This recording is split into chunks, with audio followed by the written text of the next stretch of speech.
Now the next thing I want to look at outside of the new save and reload functionality are the expansions to the metronome options. And conveniently I have some modules open already that can be affected by the global metronome. So of course any module that has a metronome built in can continue to use that, but many of our modules have the ability to switch to the global metronome or to sync with the global metronome.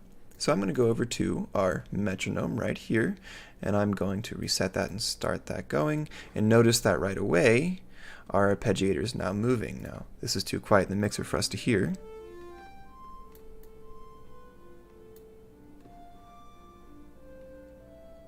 I'll just turn that up just a little bit so we can hear that as I continue to talk sort of in the background. Now what we can see is that the arpeggiator, which has had the metronome beat source set to global, is now following the global metronome. And I can speed up or slow down the global metronome to affect the speed of the built-in one, the arpeggiator, sorry. So another thing that we can do, turn that down even lower for just a moment, we can now affect the speed of the arpeggiator in subdivisions of the global beat. We've had this option before, but this has been greatly expanded. So we can have the arpeggiator moving at eighth notes, or triplet eighth notes, or dotted eighth notes. We've sort of tripled the options for every time value. So let's try something like the triplet eighth notes, and I'll turn that volume back up.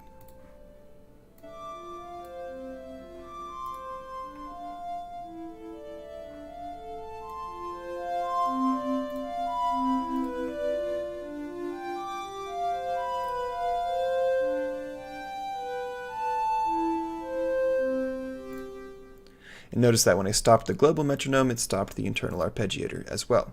Now, it might be nice if our echo was also synchronized with the global metronome, right? That makes sense. Well, we have that option. If I go to tempo sync, I can choose the same set of options that I had in the arpeggiator and find something that fits more accurately into the rhythm of the global project. So I'll turn the metronome back on, turn the arpeggiator back on, and I'll try out some different values there.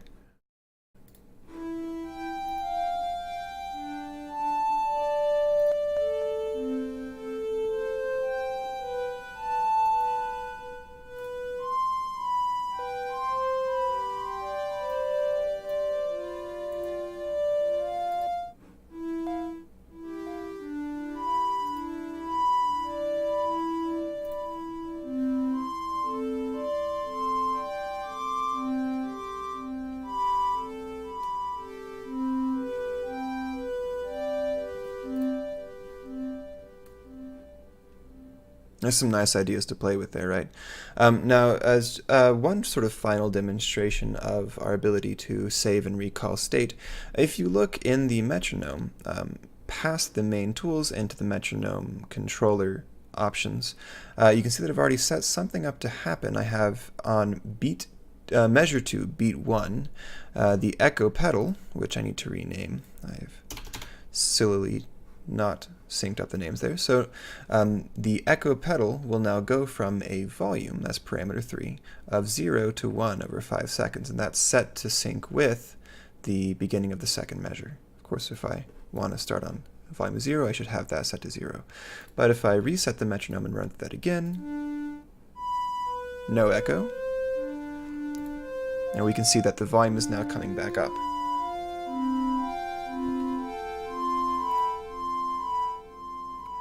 Now, the ability to do that is not new in Music STP. This controller's been around for a long time. But the ability to have that immediately recall exactly as we saved it is one of those sort of new functions that comes with the ability to save and reload the entire state. So I did want to make sure that we saw that today. So on to something that's maybe not quite as big as the save state, but I still think it's pretty cool, is the new velocity control that we have over the instruments in Music STP. So let me, don't really need this open anymore. Let's go ahead and close that again.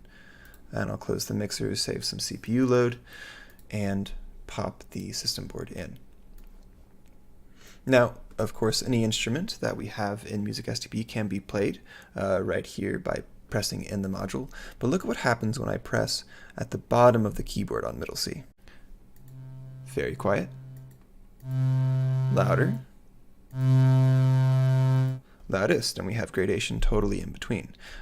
If you have a hardware controller, like a MIDI keyboard, the harder you strike the note, the louder it will be. And this is per note velocity difference, so if I play one note down here and another note up there, you can hear quite a bit of difference in volume.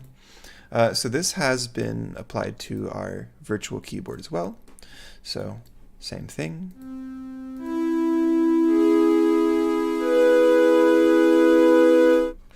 Notice each of those notes was louder than the last as I pressed higher on the keyboard with each successive note.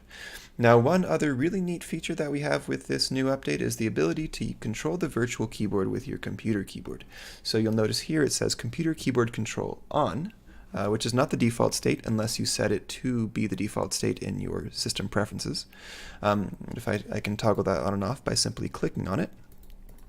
But with that toggled on, I can use my computer keyboard, and now A, right, the letter A on the keyboard will hit the C in the middle of the virtual keyboard. Sorry, I set it to be a little bit higher. Let me move that back down. There we go.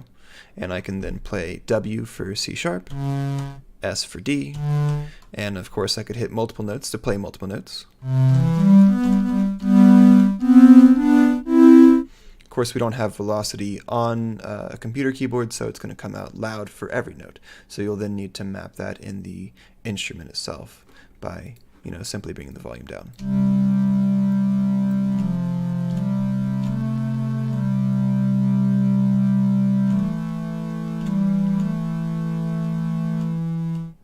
And then, as you saw a moment ago, we can actually control the octave by hitting the left or right caret on the computer keyboard. And then you can play the same note higher or lower by an octave. So there's the letter A on the keyboard, not A on the computer, not A on the piano, but A on the computer keyboard.